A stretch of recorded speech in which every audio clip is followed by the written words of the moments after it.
Hola, buenas tardes, estimados estudiantes de mecánica de fluidos.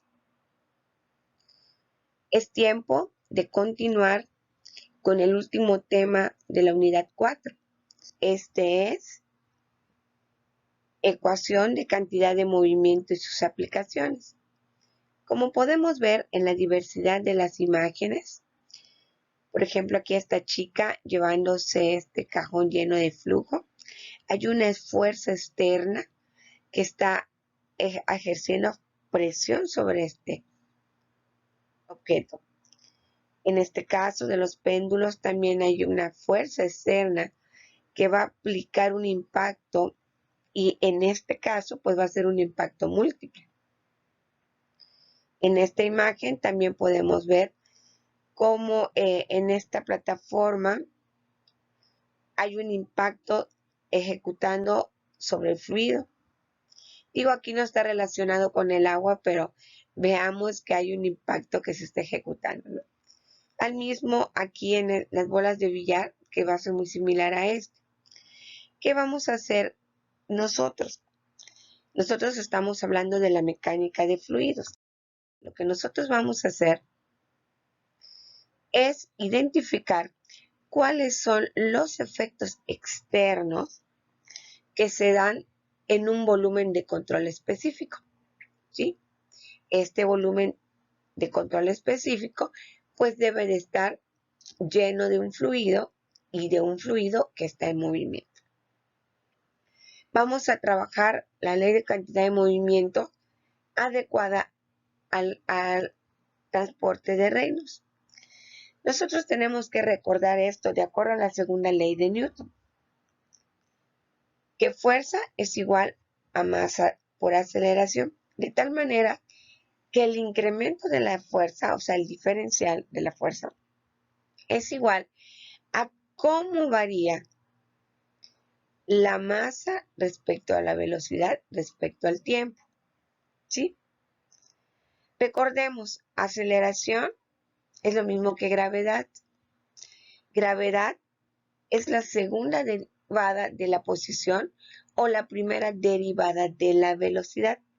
Por eso casi ustedes ven primera derivada de velocidad respecto al tiempo, pues ya estamos hablando de la aceleración. A través de esta segunda ley de Newton, nosotros vamos a llegar a la ecuación de la cantidad de movimiento, considerando para su efecto que va a haber una suma de fuerzas externas que actúan sobre el sistema y que deben de estar en equilibrio con la variación de cantidad de movimiento lineal del sistema. Lo que nosotros nos lleva a que, como vemos en esta imagen, en pensar cuáles son esas fuerzas externas que van a actuar sobre el sistema. Y podemos pensar, si nos imaginamos una tubería llena de agua y hacemos un corte entre ellas, pensemos primeramente, si hay un fluido en movimiento, pues el fluido antes de entrar a ese volumen de control va a estar ejecutando una fuerza de presión, como nos muestra en este cuadro, ¿sí? Aquí tenemos que tener mucho cuidado, porque vamos a tener que hacer nuestros análisis de cuerpo libre, o sea, vamos a tener que establecer todos los vectores de las fuerzas que se van a involucrar en el análisis del movimiento, ¿sí? Entonces, uno, las fuerzas de presión, y nos dice que la dirección de la fuerza de presión será puesta al vector normal unitario del volumen de control. ¿Qué significa esto? Podemos imaginarnos, por ejemplo, un sistema de tuberías. Vamos a pensar en una tubería que se ramifica a dos salidas y vamos a pensar que esa tubería que se ramifica en sus dos salidas, la sección de ellas va a ser mi volumen de control. Imaginemos como que nos queda la sección, la forma de una Y, pero horizontal, ¿sí? Entonces, las fuerzas de presión nos dicen que van a ir hacia el volumen de control. Piensen en esto. Viene una tubería de manera horizontal y esta se va a ramificar hacia un lado y se va a ramificar hacia el otro lado. Acá al inicio dice que la fuerza de presión va hacia el volumen de control, o sea que va a venir desde acá el flujo y va a ir hacia adentro. Pero en el caso de la salida superior, el agua va a estar después del volumen de control, entonces va a venir hacia adentro, no específicamente que se mueva el fluido ahí, sino que el peso debido a la presión se va a cargar hacia ahí. Lo mismo en la salida de abajo, el peso del fluido se va a cargar hacia abajo. Tenemos que pensar en eso, ¿ok? Por otra parte está la fuerza cortante. Nos dice que una elección cuidadosa del volumen de control permite eliminar este tipo de fuerza. Y vamos a analizarlo en los ejemplos que vamos a ver. Pero ¿qué más fuerzas externas van a afectar el movimiento interno del fluido? Pues otra de esas fuerzas es la fuerza de peso. ¿Qué peso? Pues podemos pensar el peso propio del material del sistema de volumen de control o el mismo peso del fluido. Nada más que aquí vamos a pensar en esto. Vamos a trabajar fuerzas en el plano. Si esas fuerzas en el plano, que por lo regular son fuerza X y fuerza Y, contienen en la posición que se marca a la fuerza Z que está ligada con el efecto de la gravedad, ahí sí vamos a considerar esta fuerza de peso. ¿Por qué? Porque el peso del agua y el peso del material de la sección del volumen control, pues van a estar paralelas a la fuerza de gravedad. De lo contrario, si el volumen de control, su plano es el plano XY,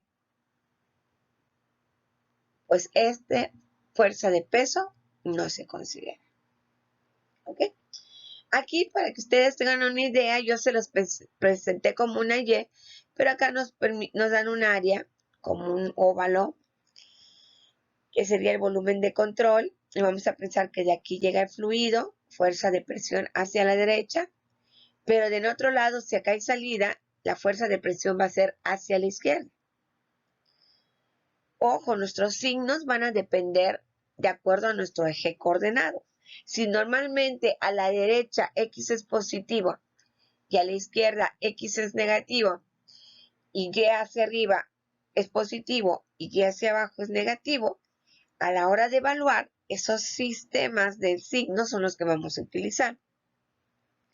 Muy bien, entonces vean, aquí está el volumen de control, aquí están las fuerzas de presión, ¿ok?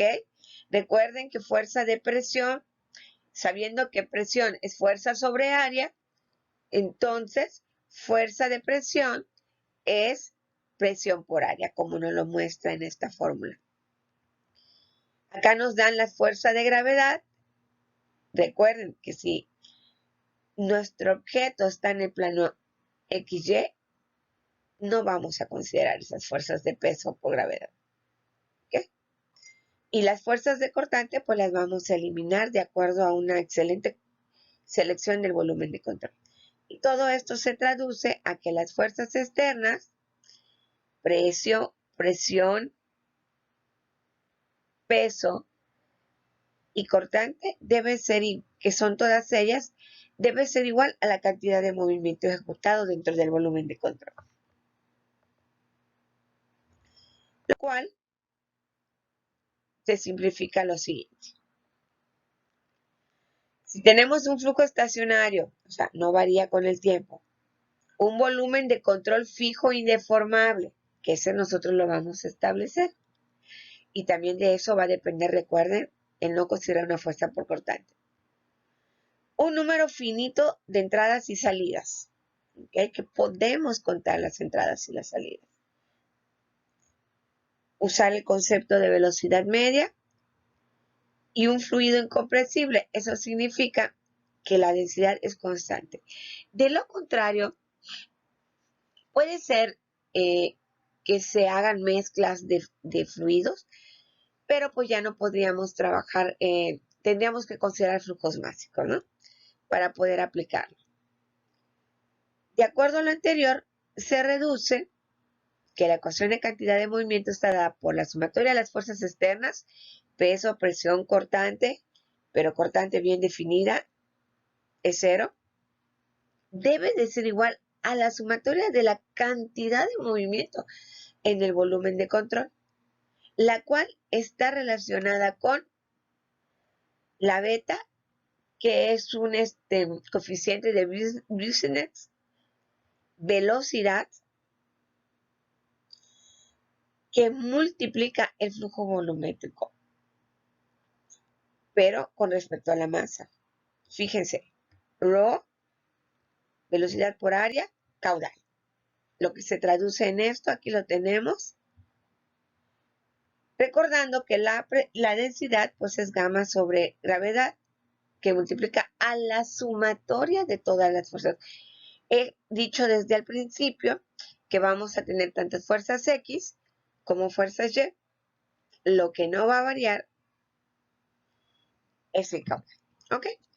Perfecto. Muy bien, chicos, pues haciendo un breve recordatorio, aquí tenemos la fórmula, fuerzas externas igual a la sumatoria de fuerzas en movimiento. Recordemos. Consideraciones prácticas relacionadas con el uso de la ecuación de cantidad de movimiento. 1.